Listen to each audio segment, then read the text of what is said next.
once weapons were manufactured to fight wars,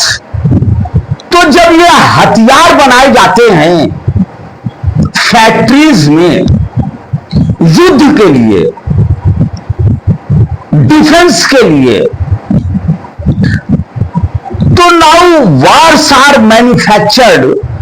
to sell weapons. Arundhati Roy ने कहा है, और बड़ी ही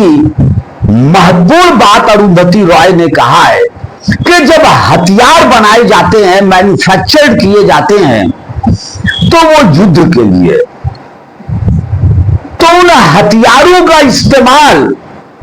कैसे हो, इसके लिए युद्ध क्रिएट किए जाते हैं, युद्ध मैन्युफैक्चर्ड किए जाते हैं। तो ये जो युद्ध होते हैं, हम आप सोचते हैं कि युद्ध इसी तरह हो रहा है, बल्कि ऐसा नहीं है। ये एक योजनाबद्ध तरीके से दो देशों के बीच में एक खाई पैदा की जाती है, घृणा पैदा की जाती है, नफरत पैदा की जाती है, और उसके बाद उन दोनों देशों को उकसाकर उनसे युद्ध कराए जाते हैं, और बड़े पैमाने पर जो हथियार हैं उन देशों को बेचा जाता है।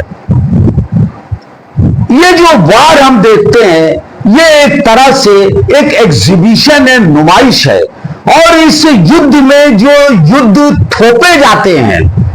वो युद्ध बनाए जाते हैं, और उन युद्धों में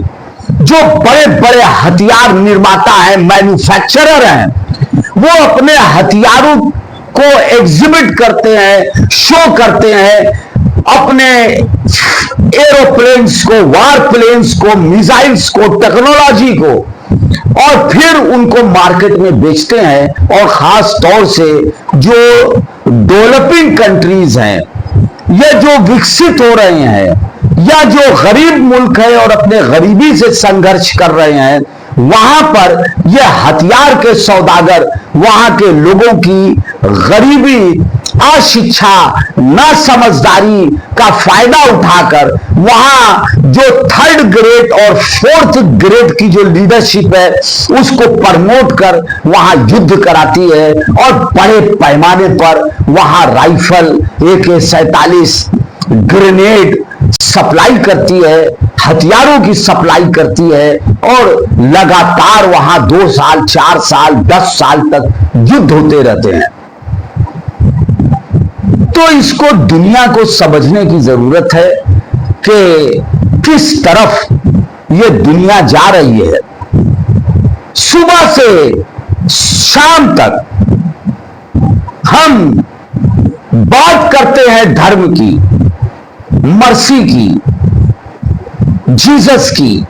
प्रॉफिट की, बात करते हैं, पूजा करते हैं, शांति और पीस की बात करते हैं, मगर एक्चुअली में समाज में क्या हो रहा है, इसको भी समझने की जरूरत है कि युद्ध नहीं, शांति चाहिए, तभी विकास होगा, डेवलपमेंट होगा, और जनता सुखी से रहेगी। Thank you very much.